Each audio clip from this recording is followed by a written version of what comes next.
Summer rain on the window. Watch the time float on. Kaip jau tikriausiai žinote, tradicinis anglų patiekalas yra fish and chips ir kaip galima atvykti į Londoną ir neparagauti fish and chips. Bet kadangi aš nevalgau mėsos ir nevalgau žuvies, tai mes su Artūru atradom alternatyvą – vegan fish and chips. Aš esu tokia excited, noriu kuo greičiau paragauti.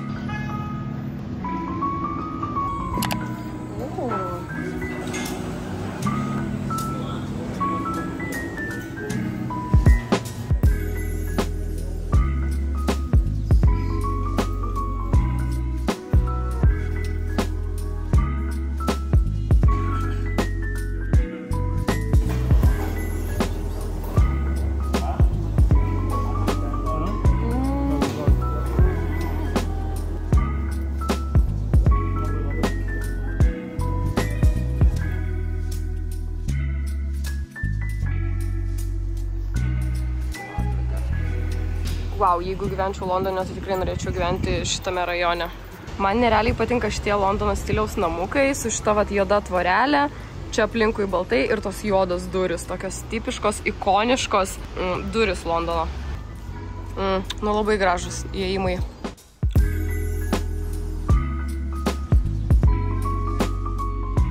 Pažiūrėkit, netgi šiukšlinės yra kokios fancy čia. Kadangi apgyvendinimas Londone kainuoja labai brangiai, tai kai kurie žmonės tiesiog renkasi gyventi ant vandens.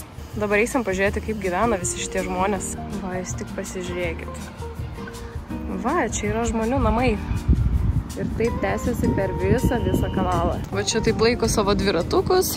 Man patinka, kokie visi skirtingi. Ir kaip skirtingai iš tikrųjų žmonės čia gyvena. Nu, va, pažiūrėkit, kažkas tiesiog ant valties stogo pasidarė savo terasą. Va, yra valtelė ir čia grinai prie valtelės yra džiovinami drabužiai. Kai kurios valtelės, aš jums pasakysiu, yra kaip visai neblogas namas. Ai, va, šita kokia graži. Čia, žiūrėkit, eglutė buvo gal per naujuosius. Taip įdomu, kad kiekviena valtelė turi savo interjerą, kažkas padaręs vasoliukus, visokie vazonai stovi, kažkas grylina tiesiog, tai žiauriai įdomu. Kai kurie labai skoningai padarė savo valtelės. Pažiūrėkit, ant viršaus yra grylinė. Čia galima pasideginti. Viskas žiauriai stilingai. O, šitą kokia senovinė. Šitą visai stilingai padarytas, pažiūrėkit. Čia toks kaip backyard. Cute. Bet taip įdomu, jie keliasi iš savo tų valtelių ir kaip normalų žmonės eina į darbą, žinai, ir po to grįžta ir vėl čia. Kažkur tai ten toli moteris tiesiog tapo paveikslą. Tiesiog gyvena savo gyvenimu. Pasižiūrėkit, kaip keistai čia aplinkui visur dideli verslo centrai ir tiesiog, va taip, miesto centre gyvena žmonės. Čia dar yra štai tokie jaukiai kavinukė ant vandens.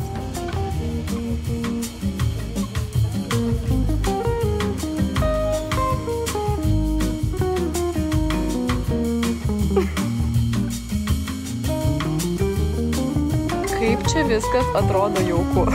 Iš tiesų šitam rajone labai daug žalumos. Visi yra prisodinę, čia visokiausių rožių, gėlių, augalų prie savo namų. Ir tikrai rajonas toks žalias. Wow, nu čia tai jau tikrai pasistengta, pasižiūrėkit kiek visko.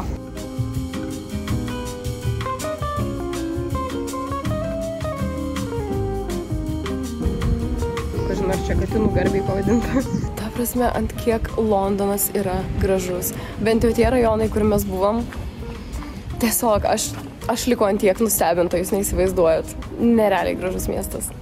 Tu na jednom autobuse. Ačiū, Artūrai. Ką? Tai mes dabar atėjom į populiariausią instagraminę gatvę Londone. Čia yra nerealiai gražu, daug spalvotų namukų, tai jau parodysiu.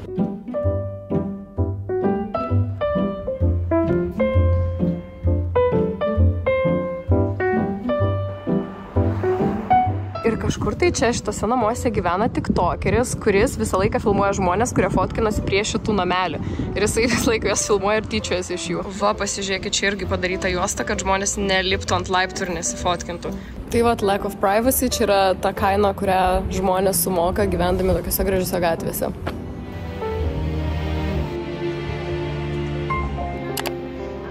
Tai Portobello Road turi savo tokį kaip turgelį ir šiaip vintažinių parduotuvėlių labai daug. Tai dabar praeisim per šitą gatvę ir aš jau žiūriu, kaip čia spalvotai ir kiek čia daug visko. Pasižiūrėkit, kaip atrodo gatvė spalvotai.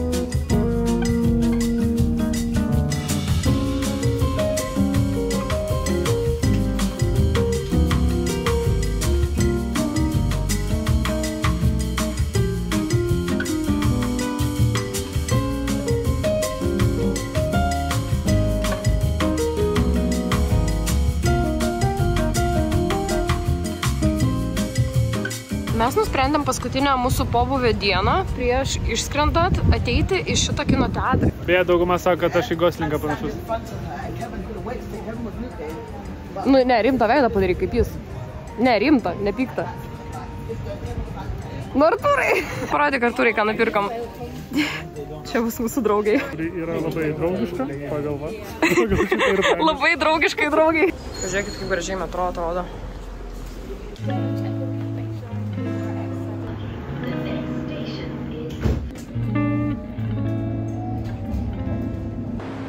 Čia jau ir žmonių daugiau, jau judesiuko daugiau.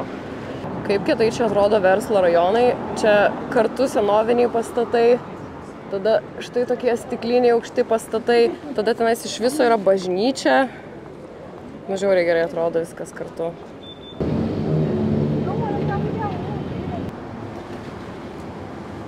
Na ką, dabar bus mūsų laukiamiausia programa.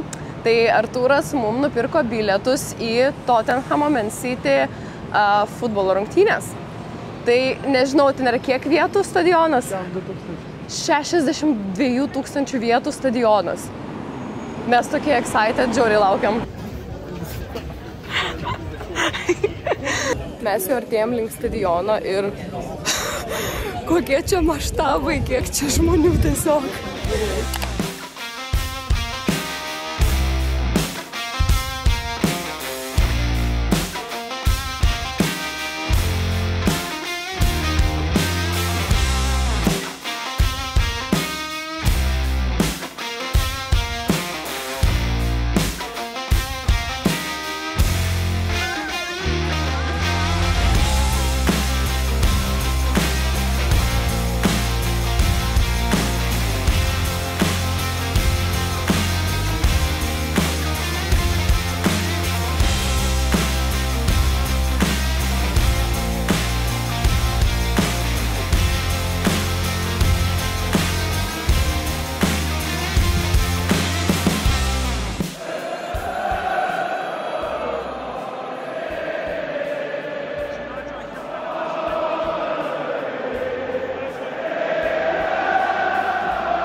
Na ką, labas rytas, mes su Artūru esam pasiruošę sekančiai dienai. Tai va, iš tikrųjų po vakar, šiandien esame visiškai euforijoje, žiūrėjom video, prisiminėm, kas įvyko vakar, kaip kas buvo ir tiesiog, iš tikrųjų, tiek nerealių emocijų gavom ir šiandien ryte atsibūdom su tom pačiom emocijom. Tiesiog, wow.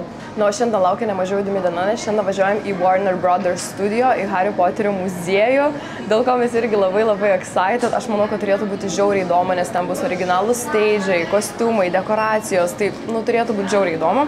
Tai va, labai laukiam ir šiandien ten praleisim visą dieną.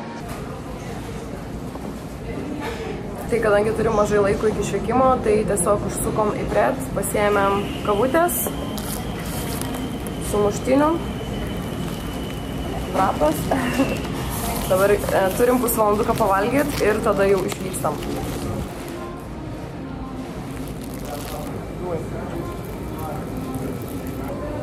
Mama. Pirmą kartą su Artūru draugiškai apsikeitė maistu. Sandoris įvyko. Spėkit, kam dažniausiai tenka skanesnis maistas.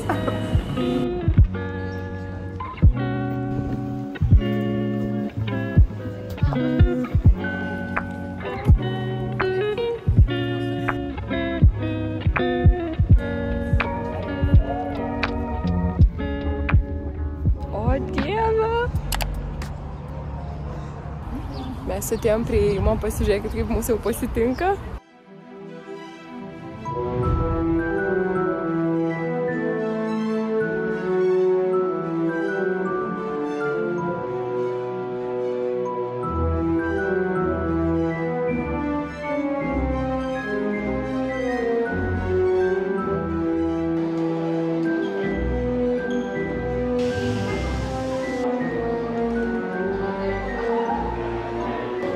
Dešimt metų šitas vagonėlis buvo naudojamas Hario Poterio filmavimus. Įsivaizduojat?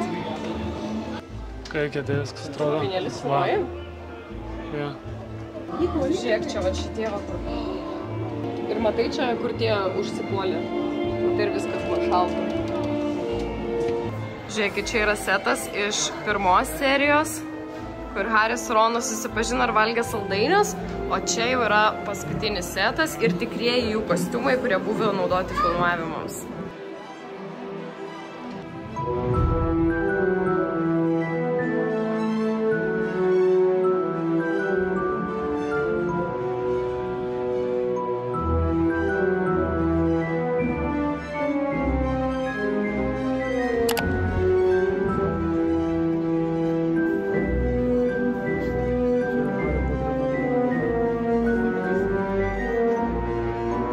Va, čia Hario Poterio švarkas.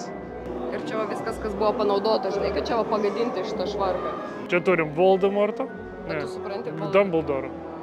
Voldemortą čia. Voldemortas ar Dumbledoras? Voldemortą čia. Ai va. Čia kai jisai kovojo su Voldemortu. Bet tu supranti, kad čia Voldemortą. Čia Voldemorto kostiumas. Hop, hop.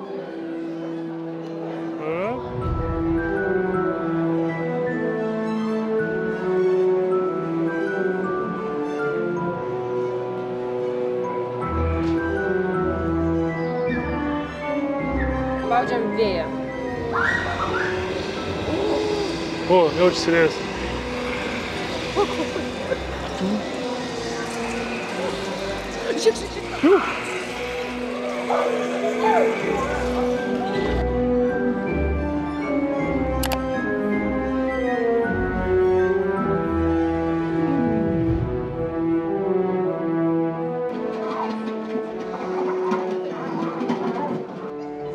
What would I get if I added powdered root of asphodel to an infusion?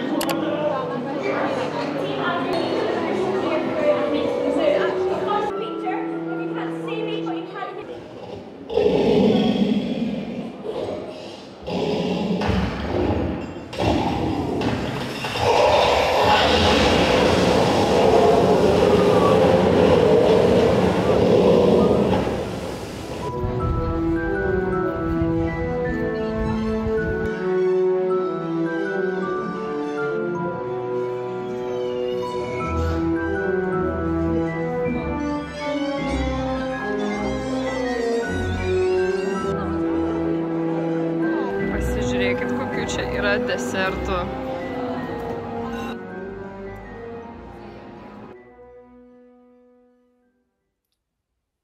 Na ką, štai aš ir namie.